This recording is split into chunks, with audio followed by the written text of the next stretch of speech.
Je dois vous l'avouer, ce duel haute performance, je l'attendais avec impatience. Entre la décision et le tournage, il y a eu la trêve estivale.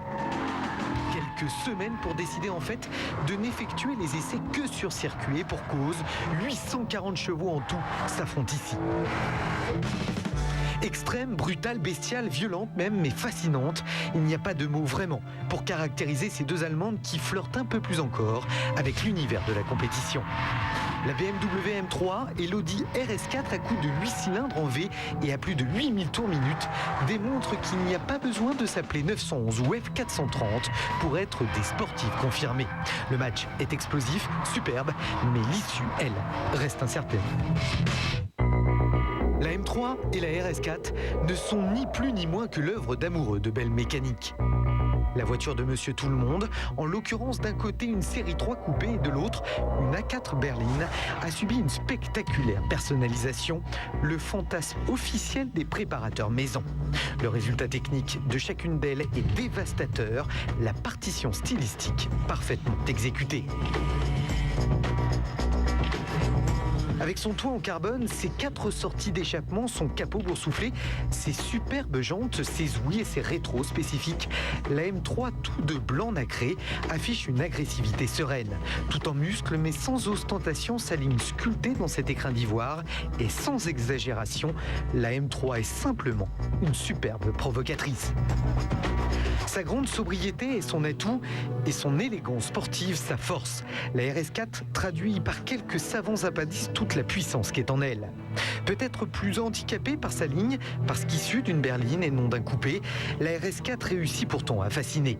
Calandre démesurée, assiette abaissée, double sortie d'échappement chromée et ses roues et étriers particulièrement bien intégrés, la RS4 deuxième génération apparue en 2000 cache bien son jeu, pas ses intentions.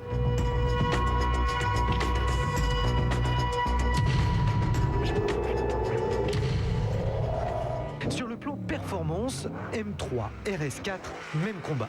Elles utilisent toutes les deux un V8, développent 420 chevaux, font le même poids à 5 kg près et affichent les mêmes résultats.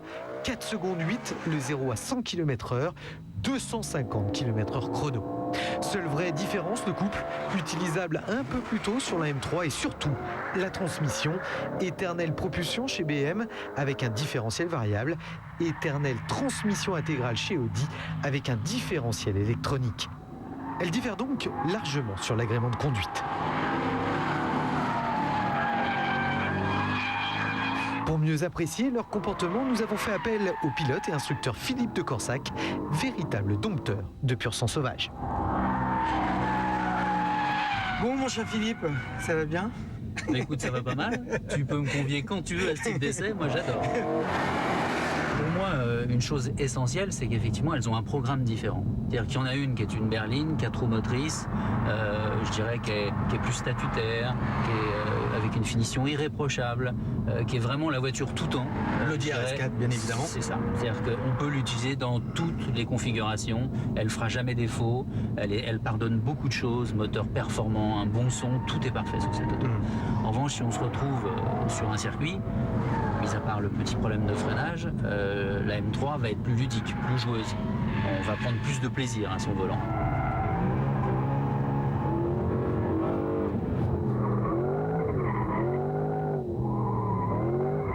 On pourrait imaginer une RS4 plus dynamique, avec un train avant plus directionnel, avoir une auto ludique. Évidemment, 4 roues motrices passent beaucoup plus facilement les 420 chevaux que 2 roues motrices. Soit à 1500 tours ou à 8000 tours, ça accélère toujours et encore. La M3, on a vraiment l'impression d'être dans un des plus beaux V8 Ferrari et la RS4, c'est un V8 américain de NASCAR, presque tellement c'est bien travaillé et ça vocalise de manière fantastique. En fait, elles sont exceptionnelles toutes les deux et si tu me disais laquelle choisir, je serais incapable de répondre à ta question. C'est difficile, hein? Oui, j'ai envie de te dire, je veux les deux. Ça va dépendre de mon utilisation. C'est-à-dire si effectivement je vais... Et de ton porte-monnaie, non? Là, je crois que le prix c'est assez proche. Oui, c'est plus de 70 000 € quand même. Hein? Oui. Et oui, à ce tarif, autant bien réfléchir. Quoique, la solution, c'est sans doute Philippe de Corsac qui l'a donnée.